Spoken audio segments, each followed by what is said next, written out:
Hey guys, welcome to this week's podcast episode. And I've got a fantastic guest for you today, returning guest, Patrick Grimes. He's from Passive Investing Mastery. He's been on the podcast a couple of years ago talking about real estate. And obviously, the market's a little bit different these days. So, we're going to get into a nuanced discussion about that. And as well as he's divesting into other assets, uncorrelated. We'll talk about asymmetry and risk management in today's very volatile environment. So I'm really excited to have him back on. Patrick, welcome. Yeah, great to be here, Chris. And glad to hear you made your way to the West Coast and you're not in the heat of hurricanes in Texas right now. Yeah.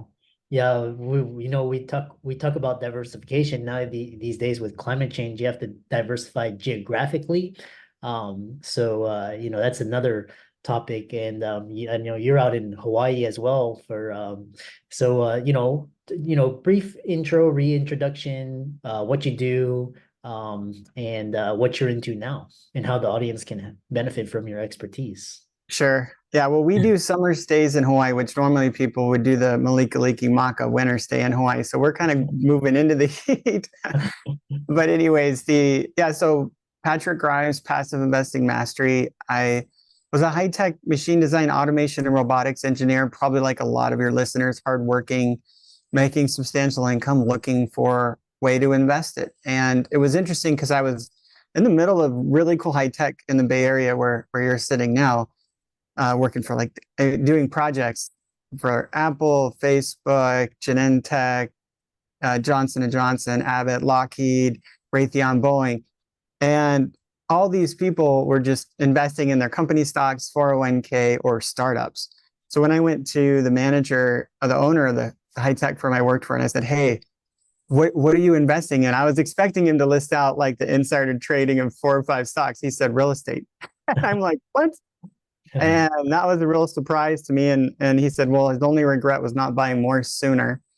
And I got into real estate after that, lost it all in 2009 and 10 because I went way too big into high risk stuff, didn't know what I was doing, was humbled, came crawling back, and then began building a real estate portfolio, single apartments, about 5,000 apartments as a general partner and operator. And we have a debt fund, an acquisitions fund right now taking advantage of the downturn. And we have non-correlated investments too, which is really why I got into this to begin with. Was I lost it all one time. How do I invest to keep all my eggs in not one market, all in one cyclic market basket? And so that's right now I'm very interested in trying to get into true diversification of my portfolio by allocating into various markets that won't be up and down all at the same time. Yeah.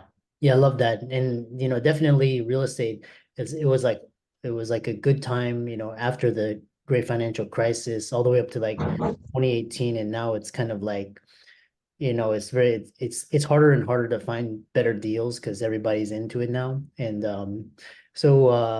we could take this conversation a couple of ways. And first thing is, so when you talk about uncorrelated, I know a lot of the audience is like they don't understand that, or they haven't really applied that idea. So what does it term uncorrelated mean when it comes to asset allocation? Right. Well, so in essence, it just means that various investments or various markets are driven by different fundamentals. And those fundamentals will drive them upwards and drive them downwards. And capitalist economy kind of relies on it, these cycles. Just happens to be that things like the stock market don't ride on the same cycles oftentimes as real estate. Sometimes they do, like in 2009 and 10, when I lost everything because the only two things I was in fell apart. And maybe it will again. Right now, real estate is down, and we just finished a Fed rate hike, and 11 out of the last 14 Fed rate hikes ended in a crash. So if you're in real estate and stocks right now, you may be thinking, well, shoot, those could be down. Maybe they're non-correlated, but sometimes those markets do fall. So maybe you want to be in something else. Good examples of non-correlation that are easy to understand is just gold and the US dollar. If you look at any of our if look at any of the decks, and we have a mastery series that we have, show that gold trends inversely to the US dollar. That would be called negative correlation, and opposite correlation, inverse correlation, or you said asymmetry. There's a lot of things. But it's interesting, and the same thing with the stock market.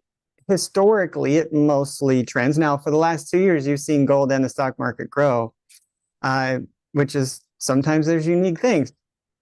Oil and gas doesn't trend, right, with the stock market, doesn't trend with real estate, but it does trend with gold 80% of the time. So it just happens to be that, gold and also oil and gas fundamentally have a heavy influence on the BRICS nations, and those tend to drive both of those safe haven investments.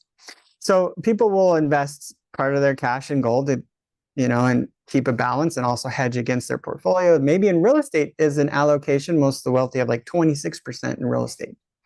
But where do you go beyond that? And there's other investments that are not as well known, which even have more stability than the more well-known markets, and that provide completely non-correlated returns that have nothing to do with the rest of your portfolio. That's our diversified litigation portfolio is one of those, right? And they're highly coveted for exactly that reason.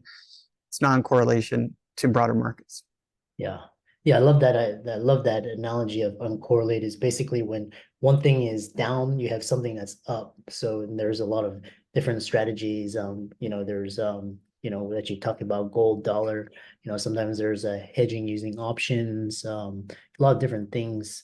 So kind of one thing that you mentioned asset classes. And one thing that's been on my mind is this I don't know if you have any experience, but a lot of people are turning to digital assets, because most notably Bitcoin, because it's actually a very nascent legitimate asset class.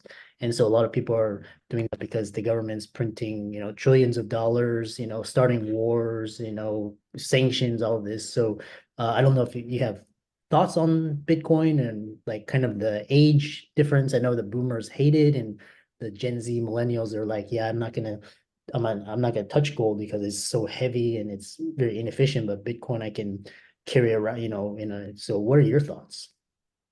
Well, for the record, of gold, I keep it in. There's depositories, private vaults around the country. You can just stash it. You don't have to lug it around. I'm not a fan of buying electronic ETFs and gold. I'm also not really a fan of crypto.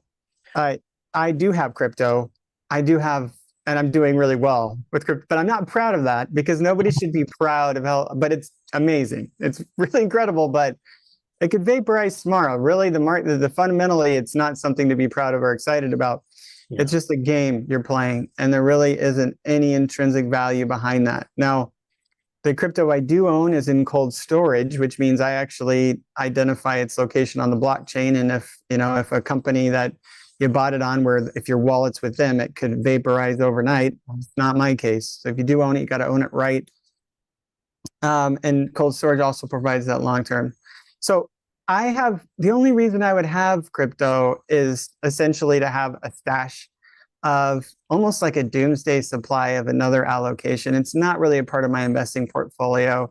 It's just a way to access cash.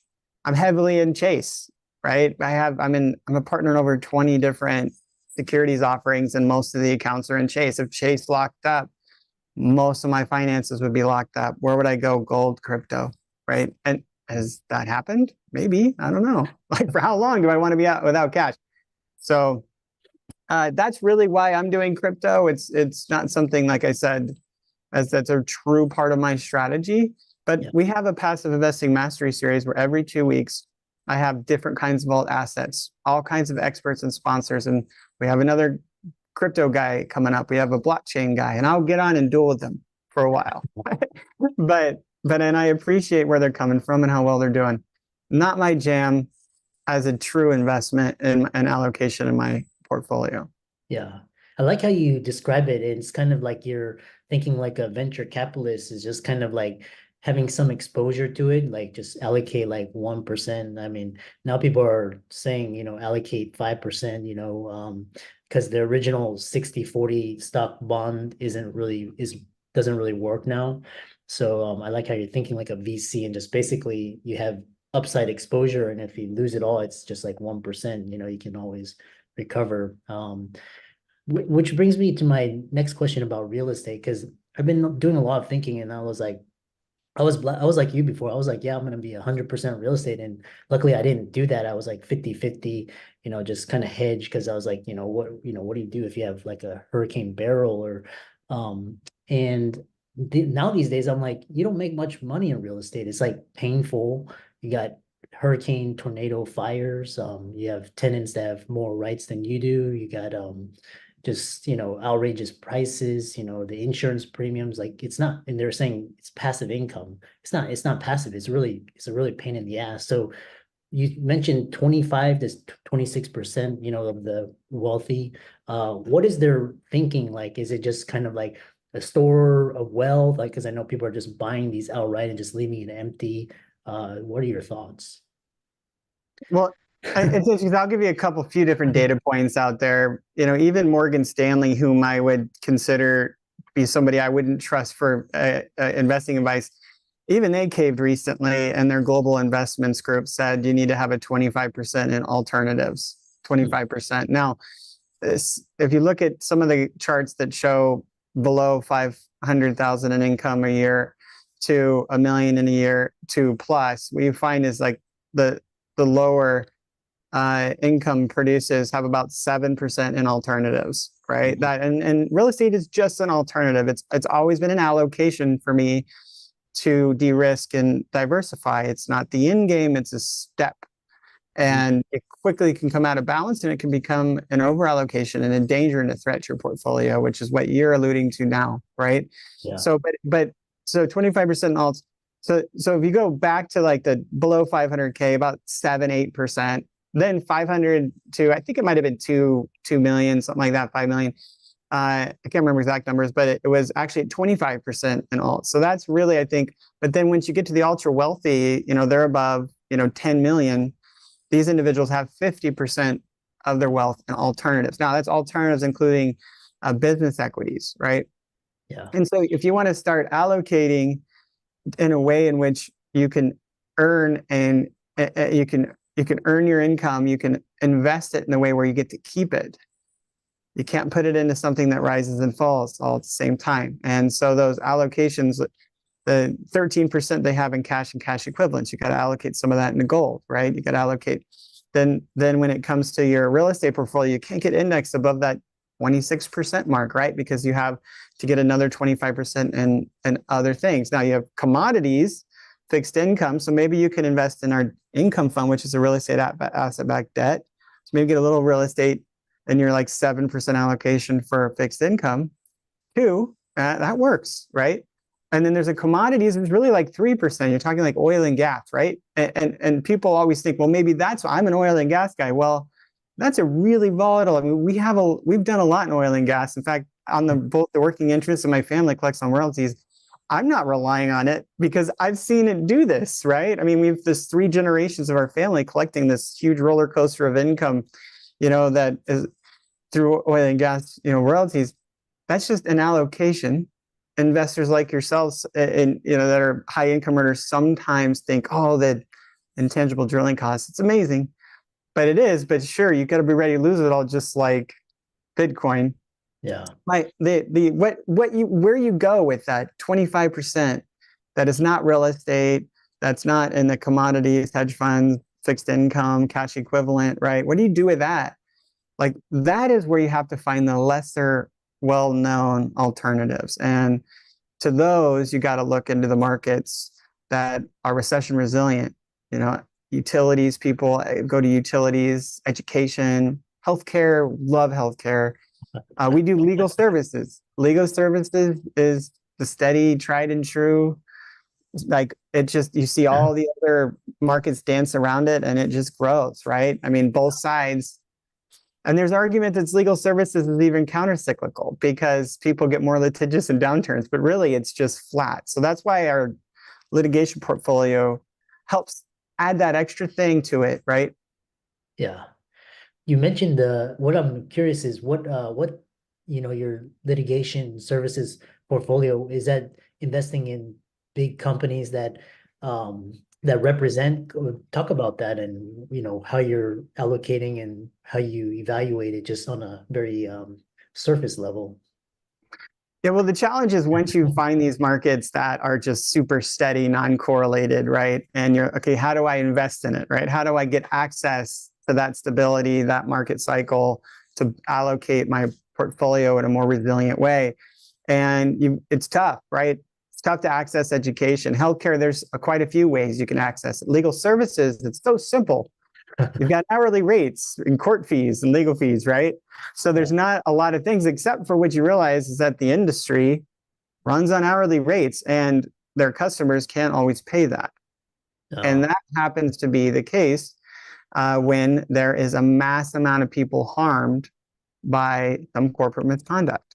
And in those cases, in order for those individuals to have justice, the attorney's got to work on contingency or pro bono, which is free, that's not how the economy runs, but they got to work on contingency to be paid on the back end. And so there are, like, Camp Lejeune, for example, the DOJ fed contaminated water to our military. And for 17 years, they knew it was happening and didn't do anything. And now there's been legislation passed saying they're going to pay for damages. There's a grid published saying what their settlement values are going to be. And we can support these attorneys by lending to them and providing the resources they need to pay for their own hourly rates and to help market to find new individuals to then reach those settlements. And then we can participate in the contingency fee position. And Roundup is another one where Monsanto, unfortunately, farmers overexposed now have cancer, and firefighter foam. Civilian military firefighters using this 3M foam, and the heroes of our society and our nation are suffering from things like non-Hodgkin's lymphoma. I mean, there's legislation right now passed to give $1 million to those. It's horrible. And these people knew about the cancer causing in the 70s of the PFAS forever chemicals. So these are just horrific things that we're holding, people accountable for, and our investors get to participate in really great returns. We do good, and we provide meaningful settlements to the claimants, to the harmed, and that's how we access it. Oh, interesting. And so your investments in these funds, are they publicly traded companies, or they're just privately held? Or I'm just curious. Well, if they were publicly traded, we'd be back into the sentiment-driven stock market, right? And so that's why I don't like trying to get correlation by just investing in a hedge fund or something, or publicly traded, non-correlated stock, because you're back into the same. It's basically what financial planners do. Hey, we'll diversify you into real estate and put you in this REIT. By the way, REITs track exactly with the S&P 500, right? So you gotta think private. And in order to get true non-correlation, you've got to get into these private placements. You've got to get into the real asset. And so, no, we are originating loans through our fund directly to attorneys. Okay. And the loans are traditional kind of loans, but the asset, the borrower is an operator and an attorney, not an operator in real estate, right? Yeah. We're benefiting claimants, harmed people, instead of housing tenants, right? And our returns, our principal interest payments, they're actually equity-like returns with preferred returns of capital and waterfall upside. So it's very similar to the real estate space. And our debt fund, we're originating loans to operators, but a completely different asset class. Interesting. Yeah, I love talking about this area of risk management, portfolio, asset allocation, and correlation, uncorrelation. If people wanted to reach out to you and talk with you, dissect your ideas, how could they do that? Well, so passiveinvestingmastery.com. It's a lot. Type in passiveinvestingmastery.com. We should get one of those cute little short things to make it easier. One of the things that I love to do is talk to people, and wherever you're at. And I have ridden I got out, but I rode the wave of corporate America for a long time. I'm happy to chat with anybody, get them pointed in the right direction. I actually can give away a book too, if that's all right. Oh yeah, absolutely. Yeah, okay. So Persistence, Pivots, and Game Changers. That's the book, Turning Challenges and Opportunities. I wrote a chapter in it right here. I still had hair. back then. And it all fell out during COVID. So my wife cut it all off. But anyways, Phil Conley, guitarist of Def Leppard, did a chapter in here, NFL, NBA players. It was so cool. Entrepreneurs, artists. It was so cool. It's such an amazing group of people.